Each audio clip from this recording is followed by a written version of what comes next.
성경이 말씀하는 진리 가운데 하나는요, 이미 예수님이 걸어가신 그 길을 교회와 성도도 걸어가야 된다는 것입니다. 그걸 분명하게 말씀하고 계세요. 그래서 우리 주님이 말씀하시기를 누구든지 나를 따라오려거든 어떻게 하라고요? 자기를 부인하고 자기 십자가를 지고 나를 따를 것이라, 그렇게 명확하게 말씀하셨습니다. 자, 그런 점에서 오늘은 시편 22편을 중심으로 보는데요, 여러분이 한번 보실 때에 이 시편은 사실은 메시아에 대한 예언의 시입니다. 메시아에 대한 예언의 시예요. 특히 예수님께서 십자가에 달려 돌아가실 때에 십자가에서 7마디의 말씀을 하셨거든요. 근데 그 가운데 엘리 엘리 라마 사박다니, 하나님 어찌해서 나를 버리십니까? 라고 절규를 하셨습니다. 근데 이게 뭐 너무 십자가의 고통이 막 아프고 고통스러워서 그런 얘기를 하셨을까요? 물론 뭐 육신적으로 그럴 수가 있습니다. 자, 그러나 이 말씀에 출처가 있습니다. 여러분 이미 눈치가 빠르신 분들은 아시겠지만 오늘 시편 22편 1절을 다시 한번 보십시오. 자, 그게 뭐라고 되어 있습니까? 내 하나님이여 어찌 나를 버리셨나이까, 이렇게 얘기를 하고 있어요. 그러니까 이게 단순히 아프고 고통스러워서 그런 얘기를 하신 게 아니고요, 결국 죄로 말미암아 하나님에게 거절당하여 하나님의 진노와 심판 아래 놓이게 된 인생들을 우리 주님이 대신하여 십자가를 지심으로 말미암아 그 하나님과의 연합된 관계 속으로 우리를 밀어넣기 위해서 주님이 대속적인 죽음을 주셨는데, 그것을 이제 예고하셨고 주님은 그것을 이루기 위해서 엘리 엘리 라마 사박다니, 그렇게 이제 말씀하신 것입니다. 물론 우리 주님은 십자가의 죽으심으로 끝나지 않으셨죠. 그래서 이제 그 다음에 23편, 우리 시편 23편 너무 좋아하잖아요. 뭐 암송하신 분도 많으실 것 같은데 이 시편 23편도 메시아의 예언의 시입니다. 그럼 시편 23편은 뭘까요? 죄와 사망의 그늘 아래 있다 할지라도 목자가 되신 하나님이 큰 사랑으로 인도하신다, 그걸 이제 우리에게 보여주고 계신 거예요. 그리고 시편 24편에 가면 그 죽음을 뚫고 일어나신 영광의 주를 노래하는 시가 이제 시편 24편입니다. 근데 제가 왜 말씀드렸느냐, 이 좀 복잡할 수 있는 신학적인 구조를 제가 이미 모두에 말씀드린 것처럼 저와 여러분들은 어떻게 해요? 예수님이 걸어가신 그 길을 걸어가고 있다는 거예요. 분명히 우리가 그 길을 지금 걸어가고 있다는 것입니다. 그래서 우리도 시편 22편에 그려진 것처럼 때로는 여러분의 삶 가운데 고난이 있을 수가 있어요. 우리 주님처럼 그 환난이 우리에게 있을 수가 있는 것입니다. 그러나 그것으로 결정되는 것이 아니고요, 시편 23편에 나오는 것처럼 하나님은 큰 사랑으로 우리의 목자가 되셔서 그 고난 가운데 우리를 인도하시죠. 그리고 우리 자신 또한 시편 24편에 우리 주님께서 부활하심으로 죄와 사망의 권세를 뚫고 그 승리와 영광을 노래한 것처럼 우리도 지금 그 길을 가고 있다는 것입니다. 그걸 우리가 믿어야 된다는 것입니다. 자, 그래서 성경은 이러한 진리를 우리에게 설득시키기 위해서 성경을 우리에게 주셨습니다. 성경 안에 보시면 많은 믿음의 선배들이 그들의 삶의 모양은 다 다를지라도 그 길을 간 거예요. 그래서 여러분 그들이 걸어가면서 인생의 국면에서 만났던 많은 사건들, 그걸 통해서 오늘도 하나님께서는 얘들아, 너희들이 그냥 이 세상을 사는 것이 아니고 너희들도 분명히 고난이 있다 할지라도 그 고난에 매몰되지 아니하고 그 고난 때문에 너희들이 정말 매몰되지 아니하고 나의 큰 사랑으로 인도함을 받아 최종적인 승리를 가고 있다고 우리에게 말씀하고 있습니다. 그 가운데 하나가 우리가 지금까지 에베소서를 통해서 계속 묵상을 하고 있지만 우리를 죽었던 자리에서 살려내시고 살리신 우리를 어떻게 하시죠? 일으키셔서 우리 주님이 하나님 보좌 우편에 계신 것처럼 우리를 하늘에 앉히신 것으로 하나님의 영원한 교제 속에 있다는 거예요. 물론 이것은 완료된 사건입니다. 믿을 때 그 완료된 사건이 내 것이 됩니다. 그러면 우리가 어떻게 될까요?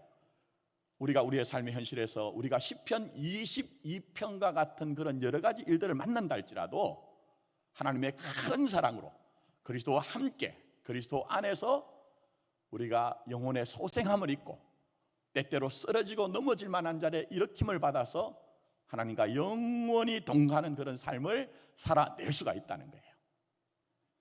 자, 그러니 여러분, 시편 22편부터 24편이 주님의 십자가의 죽으심과 부활의 영광을 그려낸 것처럼 우리도 우리 자신의 삶 가운데 때로는 단식할 만한 일도 있고 때로는 힘이 부족해서 쓰러지고 넘어질 만한 일이 있을 수 있습니다. 근데 중요한 것은 그때 일어나셔야 됩니다. 그때에 일어나셔야 돼요. 왜 그렇습니까? 그게 바로 여러분을 향한 하나님의 섭리와 경륜과 계획이기 때문이에요. 우리를 그냥 두시지 않는, 그와 같이 버려두지 않는 그 하나님의 은혜가 여러분들에게 영원히 함께하기 때문입니다. 자, 그래서 우리가 일어서야 되는데 지난주에는 제가 시편 42편을 통해 이 현대인들이 불안할 수밖에 없거든요. 그 불안의 문제를 어떻게 우리가 믿음 안에 처리할 것인가 하는 것들을 살펴봤고요. 오늘은 고립감의 문제, 특히 내 인생의 절대적인 관계 안에서 우리가 거절당할 때 느낄 수 있는 어떤 고립감들, 외로움들, 이런 것들에 대해서 좀 우리가 다루도록 하겠습니다. 자, 여러분 한번 잘 생각해 보십시오. 내 인생이 가장 힘든 때가 언제였습니까? 정말 내 인생 힘든 때, 각자 다를 수가 있습니다. 그런데 가만히 살펴보면요, 관계가 끊어질 때, 관계가 붕괴될 때 우리가 참 힘들어요. 나 혼자 남았다는 느낌 아시죠? 내 곁에 그렇게 수많은 사람들이 친근하게 지내는데 어느 날 갑자기 내가 내 인생의 뒤를 돌아보니 나만 홀로 남았다는 느낌이 들 때는요, 다른 것들이 부족하지 않아도 참 우리의 마음이 쓸쓸하고 고독하고 아픈 거예요, 여러분. 전에 어떤 글을 읽은 적이 있습니다. 그런데 한 청년이 지방에서 올라와서 취업을 하려고 올라왔던 것 같아요. 그런데 이 시대가 참 어렵습니다. 취업이 잘 안 됐던 것 같아요. 형편이 이제 그렇게 넉넉하지 못하니까 고시원에서 이렇게 생활하는데 아침이 되고 낮이 되니까 그 고시원 안에 그렇게 살던 사람들도 각자 이런저런 일이 있어서 나갔던 것 같아요. 그런데 이 청년이 그 정막이 흐르는 고시원 안에서 갑자기 너무 외롭다는 느낌이 들어왔다는 거예요. 견딜 수 없는 마음. 그래서 이 청년이 전화를 걸었습니다. 핸드폰을 들고 어디를 전화를 건지 아십니까? 1588. 여러분 1588 대부분 다 뭐죠? 전화 걸면 사랑합니다 고객님 이렇게 하잖아요. 그러니까 너무 외로우니까, 너무 지치니까 누군가가 내 곁에 있어서 내게 위로의 말 한마디를 했으면 좋겠다는 그런 마음이 자기 안에 불쑥 들어오는데 자기 곁에 사람이 없으니까 그렇게라도 전화를 걸고 사랑합니다 하는 그 목소리를 듣고 싶었다는 거예요. 그러니 여러분, 이 단절된 고립감이라는 것은요, 굉장히 현실적인 얘기고 처절한 우리의 삶의 실존입니다. 그게 우리에게 굉장히 우리를 힘들게 하는 것이죠. 물론 제가 말씀드린 이 고립감은요, 사람과의 관계만의 문제는 아닙니다. 잘 한번 보세요, 여러분. 지금까지 여러분들을 지탱해오고 내가 나인 것으로 우리가 어떤 면에서는 그것이 나를 이렇게 보정해 주던 것들 있잖아요. 예를 들면 돈이라는 것도. 목회를 하다 보면 어떤 분들이 그래요. 목사님, 부자가 아니어도 떵떵거리면서 그렇게 호가호위하는 부자가 아니어도 예전에는 그래도 먹고 살만 했는데 요즘 왜 이렇게 힘이 든지 모르겠습니다. 돈이 뭐라고요? 왼수입니다.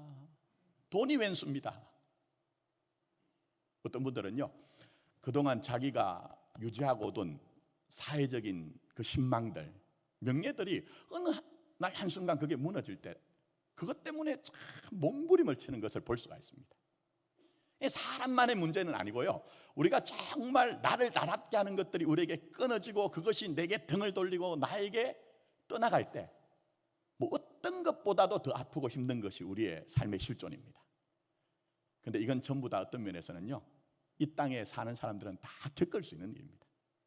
여러분 혼자 그런 일들이 내게 닥쳤다고 오해는 하지 마십시오. 다 겪을 수 있는 일이에요. 근데 문제는 뭐냐 하면요, 신앙인들은 거기에 하나 더 부과한 문제가 있어요. 정말 믿음으로 살려고 하는 사람들은요, 믿음 없는 사람들이 만나지 못하는 어떤 영적인 국면이 있습니다. 그게 뭡니까? 하나님과의 관계 문제입니다. 하나님과의 관계 문제예요. 자, 다시 한번 1절 전반절 한번 보십시오. 자, 제가 읽어드리겠습니다. 내 하나님이여, 내 하나님이여, 어찌 나를 버리셨나이까? 여러분, 지금 이 말씀을 읽어드릴 때 내 속에 뭐가 느껴지세요? 물론 그냥 그렇다고 하고 생각 없이 읽으면 그럴 수가 있지만, 정말 여러분들이 많은 생각하지 마시고요, 복잡하게 생각하지 마시고 이 말씀을 조우하면서 여러분의 삶을 한번 반추해 보십시오. 내 지난 날을 한번 돌아보라는 거예요. 눈 감으라는 것은 아니지만 제가 다시 한번 천천히 읽어드릴 때에 내 속에서 떠오르는 어떤 감정들, 정서들 쑥 하고 올라오는 것이 무엇이냐 하는 거예요. 자, 제가 한번 읽어드립니다. 다시 읽어드릴게요. 내 하나님이여, 내 하나님이여, 어찌 나를 버리셨나이까? 자, 다시 한번 읽어드립니다. 내 하나님이여, 내 하나님이여, 어찌 나를 버리셨나이까? 여러분들 안에 어떤 감정의 덩어리가 올라오십니까?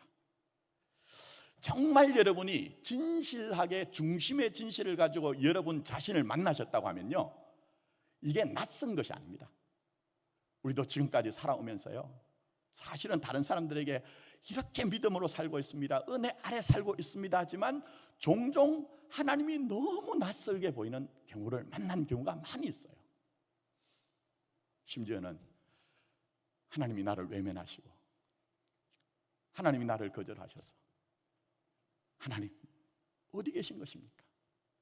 하나님 나를 버리신 것이 아닙니까? 하는 것들이 우리가 가만히 보면 그런 우리의 상황이 있었다는 거예요. 그러니 이 시인의 고백이 멀리 있는 것이 아니라 우리의 삶의 현실인 것이죠. 나의 실존인 거예요, 여러분. 자, 더 나가서 그 다음 이 시인이 토로하는 말씀을 제가 계속 읽어드리겠습니다. 어찌 나를 멀리하여 돕지 아니하시오며 내 신음소리를 듣지 아니하시나이까? 내 하나님이여, 내가 낮에도 부르짖고 밤에도 잠잠하지 아니하오나 응답하지 아니하시니이다. 무슨 얘기입니까? 믿음 없는 것도 아닙니다. 기도하는 사람이에요. 그냥 기도하는 것도 아니고 낮에도 밤에도 간절한 마음 가지고 하나님이 응답해 주실 믿음을 가지고 그렇게 부르짖었는데 하나님이 침묵을 하시더라는 거예요. 내게 침묵을 하시더라는 거예요. 심지어는 하나님이 내 삶 가운데 부재하여서 정말 하나님이 살아계신지를 내가 도무지 느끼질 못하는 그 하나님의 부재를 지금 이 시인이 경험하고 있다는 거예요. 그럼 여러분, 이 시인의 상이 어느 정도로 지난하고 고단한지 한번 살펴볼까요? 제가 오늘 시편을 강의하는 시간은 아니에요. 그러나 보시면 12절부터 18절 한번 눈으로만 한번 보세요. 12절부터 18절 아주 처절한 어떤 실존들을 묘사하고 있는데요, 그냥 제가 말씀드리는 단어만 그냥 여러분이 눈을 한번 가보시기 바랍니다. 자, 12절과 13절 보시면 황소, 소, 사자라는 말이 등장합니다. 비유적인 얘기입니다. 나를 둘러싸고 있는 내 인생의 문제가 너무너무 크기 때문에 나는 그 앞에서 보니까 너무 왜소해요. 너무너무 작은 거예요. 그걸 지금 이 시인이 지금 직면을 하고 있는 것입니다. 자, 그 다음에 14절입니다. 물같이 쏟아졌으며 15절 내 마음은 밀랍 같아서 내 속에서 어떻게 됐죠? 녹았다고 얘기를 하고 있어요. 여러분, 아무리 인생의 문제가 커도 내 마음에 에너지가 있으면요 버틸 수가 있습니다. 아니, 버티지는 못해도 버티는 흉내라도 낼 수가 있어요. 근데 내 마음에 모든 것들이 지금 기력이 잃어버리니 맥이 풀려버린 거예요. 맥이 풀려버린 거예요. 자, 그러다 보니 15절 말씀 보십시오. 신이 뭐라고 자기 자신을 얘기합니까? 깨어진 질그릇이라고 얘기하고 있어요. 완전히 자기 인생이 깨어져서 바스라져서 아무 가능성도 아무 쓸모도 없다는 그런 느낌들, 그걸 지금 이제 느끼고 있는 아주 절박하고 기가 막힌, 정말 기가 막힌 그런 상황입니다. 그럼 이 상황이 어떤 상황이냐? 시편 22편에 구체적으로 나타나지 않습니다. 그러나 주경학자들이 이 시편 22편의 상황은 다윗이 압살롬이 누구죠? 다윗의 아들입니다. 아들. 자기 아들이 아버지에게 왕위를 찬탈하기 위해서 칼을 들고 창을 들고 지금 몰려오는 거예요. 그러니 아버지가 울면서 지금 그 왕궁을 빠져나가면서 비참함을 안고 그때 지은 시라고 그렇게 얘기를 하고 있어요. 여러분, 그러면 이 안에는 우리가 가늠할 수 없는 이 다윗이 가진 아주 복잡하고 너무나 어려운 그런 감정의 덩어리들, 그게 이제 이 안에 숨겨져 있습니다. 우선은 보십시오, 여러분. 부모와 자식 간의 관계는요, 뗄래야 뗄 수 없는 관계예요. 뗄래야 뗄 수 없는 관계입니다. 아주 원초적인 관계요, 근본적인 관계입니다. 근데 이 아들이 자기에게 등을 돌렸단 말입니다. 여러분, 혹시 사춘기 자녀들 두신 부모님들이 사춘기 들어간 아이들 때문에 참 힘들죠. 근데 전에 제가 상담하다 보니까 그런 얘기를 해요. 뭐라고 하냐면요, 자기 아이가요, 엄마 그만해 하고 자기 방에 쑥 들어가면서 문을 잠궈버리는데, 꽝 하고 문을 닫고 문을 잠궈버리는데 그 순간에 자기 인생이 와장창 무너져 내리는 것 같더래요. 내가 저 녀석을 위해서 뭘 했던가, 내 인생은 어디 있는가, 이런 느낌이 들어왔다는 거예요. 근데 여러분, 자식이 그냥 문 닫을 정도에서도 우리가 종종 그런 것들을 경험한다고 하면, 자식이 칼을 들고 창을 들고 지금 달려오는 거예요. 그러니 이 다윗이 얼마나 고독하고 외롭고 힘들겠느냐는 거예요. 거기다가 그동안 왕이시여라고 하던 자기 아래서 그렇게 문무백관들 충성하던 사람들도 다 등을 돌리면서 어느 순간 압살롬 편에 합류를 해버립니다. 우리도 그럴 때 있죠. 내가 그렇게 친하다고 생각했는데, 내게 그렇게 힘이 된다고 생각했던 그 사람들이 내게 등을 돌릴 때, 여러분, 그건 말로 다 표현할 수 없는 거예요. 말로 다 표현할 수 없는 게 남들이 판단할 수가 없는 문제입니다.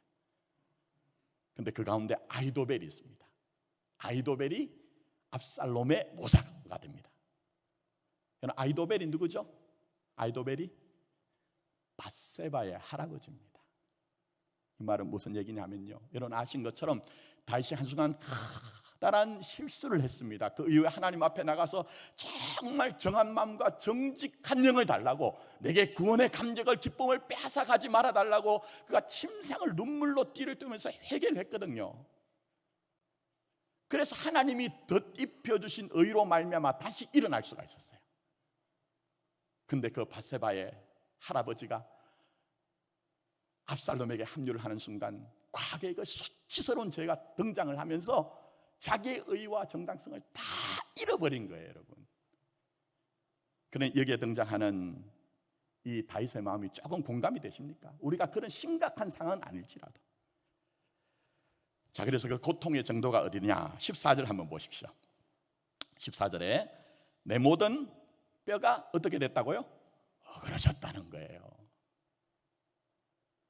이 정치적인 문제가 아니라 내 인생의 전부가 지금 완전히 어그러져서 내 인생이 왜 그런지 나도 모를 정도로 그렇게 되어버린 상태. 그러니 내 하나님이여, 내 하나님이여, 어찌 나를 버리셨습니까? 라는 어떤 다윗의 이 탄식과 토로가 여러분 공감이 되지 않느냐는 거예요.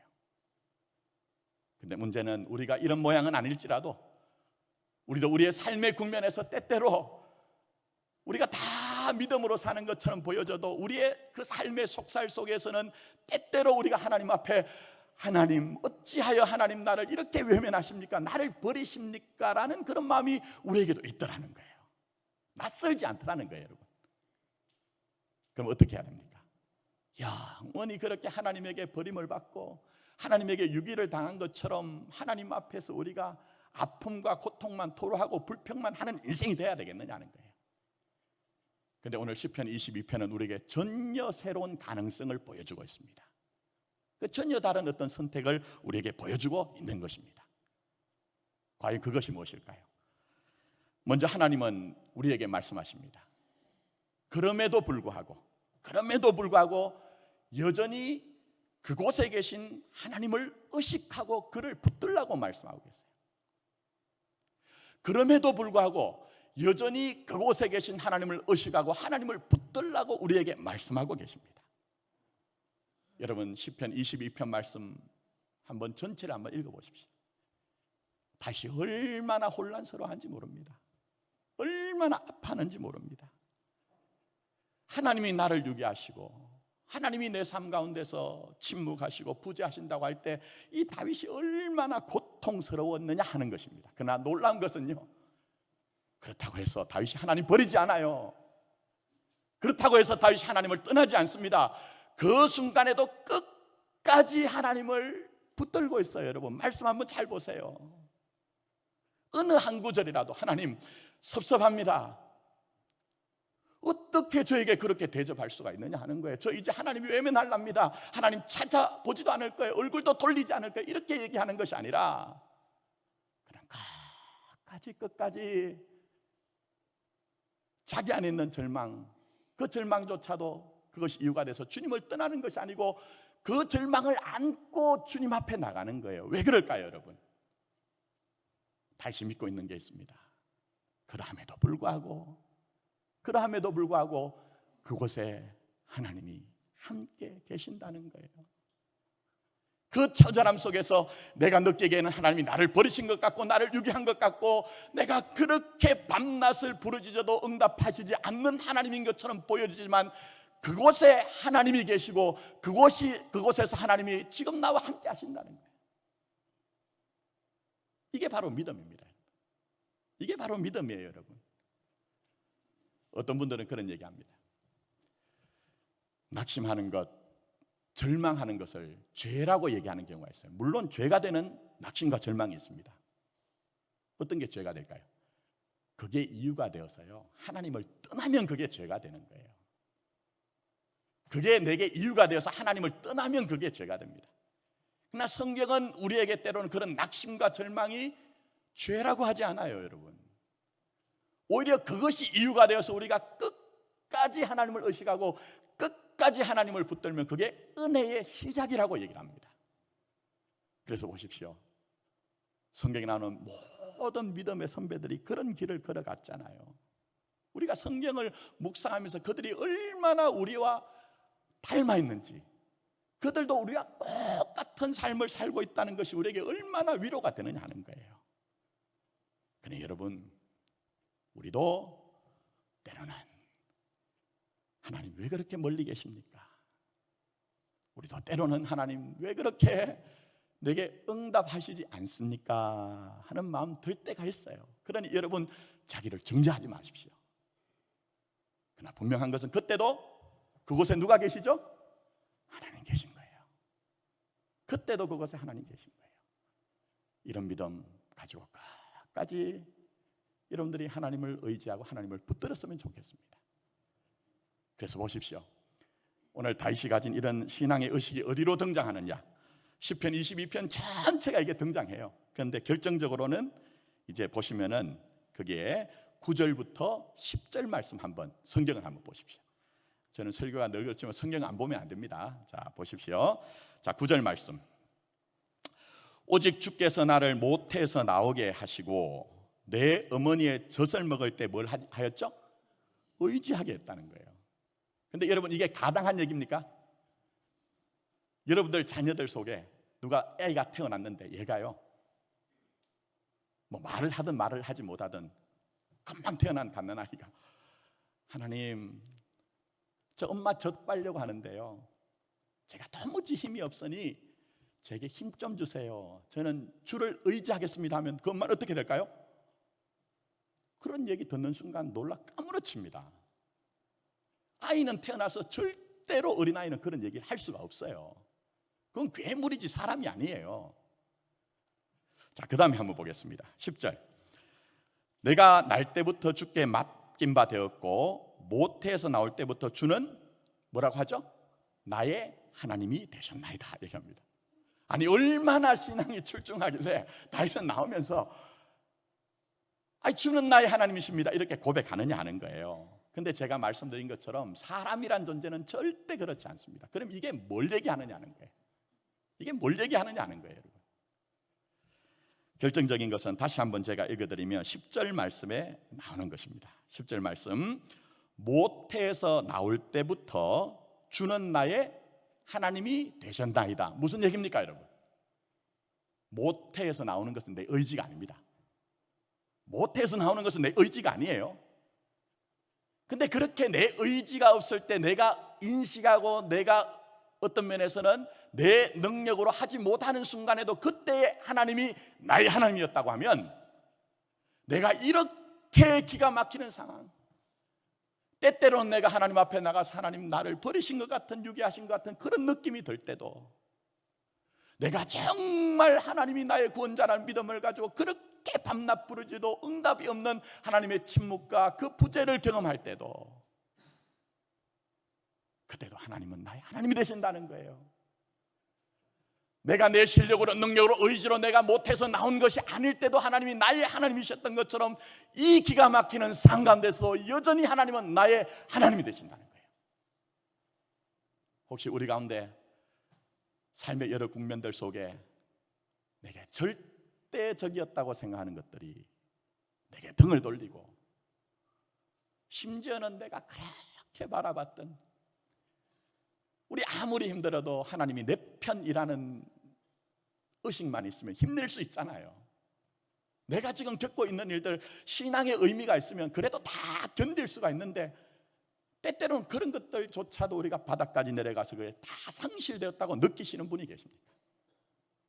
또 그런 삶의 국면이 없다 할지라도 지난 날을 한번 돌아보시면서 우리가 다 같이 정말 모두 그럼에도 불구하고 그곳에 계신 하나님을 의식하고 믿고 붙들 수 있기를 예수님의 이름으로 축원합니다. 자, 더 나가서 하나님은 말씀하십니다. 하나님께 소망을 두라고 말씀하십니다. 누구께 소망을 두라고요? 하나님께 소망 두라는 거예요. 자, 본문에서 제가 말씀드린 이 다윗의 심각한 상황은 다시 제가 반복을 하지 않겠습니다. 사회적인 관계도 끊어지고, 인간관계, 혈육의 관계도 다 끊어지고, 하나님과의 관계도 참 수월치가 않습니다. 자, 그러나 놀라운 것이 있습니다. 정말 놀라운 것이 있습니다. 다윗이 선택한 것이 있습니다. 자, 그 선택이 무엇일까요? 22절 말씀으로 한번 가보십시오. 자, 22절입니다. 자, 같이 한번 읽어볼까요? 거기 이제 우리가 22절 말씀 같이 읽습니다. 시작. 내가 주의 이름을 형제에게 선포하고 회중 가운데서 주를 어떻게 해요? 찬송하리로다. 뭘 하리로다? 찬송하리로다. 여러분, 찬송이 무엇입니까? 우리는 다윗을 잘 알고 있습니다. 수금을 타면서 노래를 하고 찬송을 지어서 하나님께 올려드리는 사람이기 때문에 빨리 다가오는 느낌은, 하나님 앞에 노래를 했구나. 근데 여기서 찬송이라는 것은요, 노래 이상의 의미가 있습니다. 정말 노래 이상의 의미가 있습니다. 그게 뭡니까? 하나님께만 소망을 둔다는 거예요. 하나님께만 소망을 둔다는 거예요, 여러분. 그러면 한번 볼까요, 여러분? 이 김 목사 얘기면 안 되잖아요. 예? 우리가 그것을 어떻게 알 수 있느냐? 3절로 한번 가보십시오. 3절에 이미 다윗이 노래하는 것이 있습니다. 자, 3절 같이 한번 읽어보겠습니다. 이스라엘의 어디 중에요? 찬송 중에 계시는 주여, 주는 거룩하시니다 얘기합니다. 먼저 3절에 보시면 찬송을 등장시킵니다. 그럼 이 찬송의 본질과 속성이 무엇인가를 3절에 이미 나타내고 있다는 거예요. 이 찬송이라는 것은 과거의 사건과 연관이 있습니다. 이스라엘 사람들의 역사와 연관이 있다는 겁니다. 자, 그래서 3절과 4절 한번 보세요. 자, 제가 읽어드릴게요. 3절과 4절, 4절부터 5절입니다. 제가 읽어드립니다. 그 다음에 우리 조상들이 주께 의뢰하고 의뢰하였으므로 그들을 건지셨나이다. 그들이 주께 부르짖어 구원을 얻고 주께 의뢰하여 수치를 당하지 아니하였나이다 얘기합니다. 이 사건은 출애굽 사건과 연관이 있습니다. 그럼 출애굽이 뭡니까? 이스라엘 사람들은 전혀 아무 능력이 없다는 거예요. 애굽에 붙잡힌 그 자리에서 자기 실력으로는 도무지 빠져나올 수가 없다는 거예요. 그래서 그들이 할 수 있는 일은 뭐죠? 오늘 말씀을 보니까 주를 의뢰하고 주께 부르짖는 일밖에 할 것이 아무것도 없어요. 주를 의뢰하고 주께 부르짖는 일밖에 정말 절대적으로 하나님을 의지할 수밖에 없는 그런 일들이 일어난 거예요. 근데 그렇게 했더니 어떤 일이 있습니까? 제가 다시 설명드리지 않아도 여러분 다 아시잖아요. 근데 왜 다윗이 이 찬송을 얘기합니까? 그런 일들이 내게 일어날 것이라, 날 것이라는 거예요. 내가 내 시작은 지금 하나님이 나를 버리신 것 같고 하나님이 내 기도에 응답하시지 않는 그 하나님의 침묵과 부재 속에 있지만, 과거의 이스라엘 역사 속에서 그들이 할 수 있는 일은 하나님을 의뢰하고 하나님께 기도했을 때 하나님이 그들을 건져내신 것처럼 하나님이 다시 나를 이렇게 구원하실 것을 믿음을 지금 얘기하는 거예요. 그러니 여러분, 우리의 소망이 어디 있습니까? 우리의 소망이 어디 있습니까, 여러분? 바로 하나님에게 있는 거예요. 바로 하나님에게 있는 거예요, 여러분. 그래서 지금 다윗은 찬송하겠다, 노래하겠다는 것이 아니라 하나님만 소망하겠다고 결단하고 있는 것입니다, 여러분. 우리도 그런 결단했으면 좋겠어요. 도무지 찬송하지 못할 여러 가지 형편 속에서도 여전히 하나님만이 나의 소망이 되기 때문에 우리가 하나님 앞에 나가서 하나님을 의뢰하는 믿음을 해보겠으면 좋겠다는 것입니다, 여러분. 그래서 보십시오. 그 다음에 어떤 일이 있습니까? 자, 19절부터 21절. 자, 눈으로만 한번 따라와 보십시오. 여호와여, 멀리하지 마옵소서. 나의 힘이시여 속히 나를 도우소서. 내 생명을 칼에서 건지시며 내 유일한 것을 개의 세력에서 구하소서. 나를 사자의 입에서 구하소서. 뭡니까 이게? 기도하고 있잖아요. 기도하고 있잖아요. 하나님이 나를 외면하고 내 기도에 응답하시지 않는 하나님 같았는데 이제 하나님만을 소망하게 되니 다시 한번 힘을 내면서 하나님 앞에 나가 기도하고 있잖아요. 이게 우리에게 소중한 것입니다. 여러분, 누가 믿음의 사람입니까? 정말 누가 믿음의 사람입니까? 성경이 얘기하는 것이 쓰러지지 않고 넘어지지 않는 것이 믿음의 사람이라고 얘기합니까? 물론 그럴 수 있습니다. 그러나 성경은 그런 얘기하지 않습니다. 얼마든지 우리도 쓰러지고 얼마든지 우리 넘어질 수 있지만 그 순간에 그곳에 계신 하나님을 의지하고 그분을 붙들 때에 진정한 소망이신 주님을 만남으로 말미암아 다시 일어나고 다시 기도하라는 거예요. 그거 위해서 우리에게 다윗을 등장시키신 것입니다. 왜 그럴까요? 모양은 다르지만 우리도 때로는 하나님이 나를 버리신 것 같고 하나님이 내 기도에 귀를 기울이지 않는 것처럼 느껴질 때가 있기 때문입니다. 제 말씀했습니다. 제가 굉장히 좋아하는 신학자가 계세요. 기독교 윤리학자인데 스탠리 하우어스라는 신학자가 있습니다. 이분은 대단한 분입니다. 워낙 똑똑하고 명석해서 아주 어린 나이에 교수가 되신 분이에요. 그리고 이분이 어느 정도냐 하면요, 여러분 타임지 아시죠? 거기에서 선정한 미국의 최고의 신학자로 선정이 되신 분이에요. 많은 사람들이 부러워했습니다. 너무너무 부러워했어요. 근데 이분이 2010년도에 자서전적인 성격을 가진 책을 발간했습니다. 그 책의 이름은 한나의 아이라는 책이었어요. 근데 이게 어마어마한 반향을 일으켰거든요. 어마어마한 반향을 일으켰습니다. 내용이 사람들이 기대하던 것과는 전혀 달랐습니다. 어릴 때 너무너무 찢어지게 가난했어요. 너무너무 찢어지게 가난해서 벽돌공인 아버지를 따라다니면서 일을 할 수밖에 없는 그런 인생의 전반부가 있었어요. 근데 그게 기가 막힌 게 아니고 드디어 이제 결혼을 했는데, 사랑하는 사람과 여인과 결혼을 했는데 그 여인이 결혼을 하자마자 조현병을 앓은 거예요. 조현병을 앓은 거예요. 그래서 아내가 정신분열을 앓으면서 하나님의 사인을 받겠다고 잠을 자지 않습니다. 환청과 한시를 듣습니다. 갑자기 발가벗고 나체로 거리로 뛰어나갑니다. 때로는 너무 거병이 심각해서 아무 남자나 붙들고 잠자리를 하자고 애청하고 구걸하는 그런 삶이었습니다. 그 문제가 해결되면 좋겠는데 그 일들이 무려 24년간, 그 책을 쓸 때까지 24년간 계속 지속이 됐습니다. 문제는요, 해결된 가망성이 있으면요 소망이 있습니다. 근데 그 문제가 계속 지속된다는 것은 우리를 지치게 해요. 그런데 이분이 한나의 아이들이라는 책에서 자기 고백적으로 이런 얘기를 합니다. 너무너무 소중한 얘기를 합니다. 여러분 마음을 열고 한번 들어보십시오. 이 스탠리 하워스 교수가 이렇게 얘기합니다. 나는 이런 현실 속에서 평생을 걸려 기도하는 법을 배웠다. 얼마나 귀한 얘기입니까? 나는 이런 현실 속에서 평생을 기도하는 법을 배웠다. 자, 그러면서 이렇게 이어서 얘기합니다. 여전히 지금도 기도는 어렵다. 그러나 그 어려운 기도를 끊임없이 배우며 끊임없이 기도하면서 가는 길이 바로 구원의 길이다.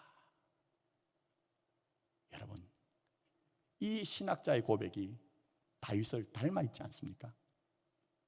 이게 우리가 가야 되는 우리의 신앙의 길이 아닐까요, 여러분? 그저 기복주의, 신비주의, 인본주의를 가지고 그렇게 사는 것이 아니라, 물론 심각한 인생의 문제가 우리에게 다가온다는 의미는 아니지만 때로는 우리도 좋아하게 되는 하나님이 나를 외면하신 것 같고 내 기도에 응답하시지 않는 것 같은 그런 삶의 현실 속에서도 여전히 하나님은 거기 계시고, 그러므로 나는 하나님만을 소망으로 삼아서 기도를 배우는 인생이 되어야 되지 않느냐 하는 것입니다. 저는 우리 교회나 여러분들이 그 길을 갔으면 좋겠습니다. 그 길을 갔으면 좋겠습니다. 그게 구원의 길이고 생명의 길이기 때문입니다. 기도하겠습니다.